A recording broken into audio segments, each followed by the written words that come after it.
अस्सलाम वालेकुम नाज़रीन, उम्मीद करती हूँ आप सब खैरियत से होंगे। आज का हमारा टॉपिक, क्या हम बिस्तरी से पहले अपने मखसूस वक्त में इजाफे के लिए अद्वियात लेना ठीक है या गलत। लेकिन इससे पहले मैं आपको एक तारीखी वाक़या बताऊंगी। सुल्तान सलाउद्दीन का दौर था, मुसलमान दुनिया को फतह कर रहे थे।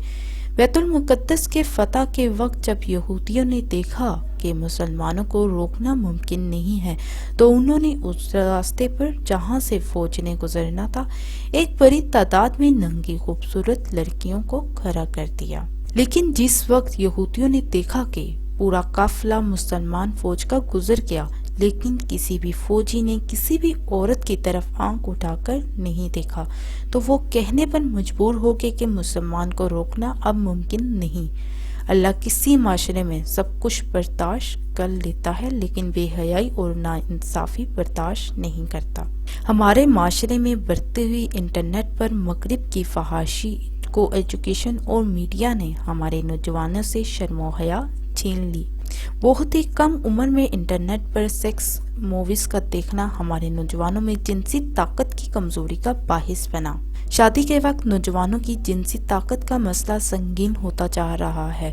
मुख्तलिफ डॉक्टर के पास जाते हैं और टाइमिंग बढ़ाने की मुख्तलिफ अद्वियात इस्तेमाल करते हैं। इन अद्वियात के इस्तेमाल से उनकी जिस्मानी जिनसी ताकत बिल्कुल खत्म हो जाती है। टाइमिंग बढ़ाने के लिए अगर आप अपनी खुराक को बेहतर करते हैं, जैसे खुश फ्रूट, शहद, देसी घी वगैरह, तो ये बहुत अच्छी चीज़ है, इसके कोई नुकसानात नहीं है। लेकिन अगर आप कोई टैबलेट इस्तेमाल करते हैं जो एक दिन के लिए आपके दौरानिए को बढ़ाती है, उसका इस्तेमाल आपके लिए मुज़र सेहत है। नहीं करनी चाहिए कोई भी अद्वियात का इस्तेमाल। और इस जगह पे मैं ये मशवरा भी देना चाहूँगी कि आपको ऐसी सूरत हाल का सामना है तो हकीमों की बजाय किसी मुस्तनिद डॉक्टर से रब्ता करके इलाज करवाएं। तो नाज़रीन, ये थी आज की हमारी वीडियो। इसके साथ अल्लाह हाफिज़, दुआ में याद रखना ना भूलिएगा।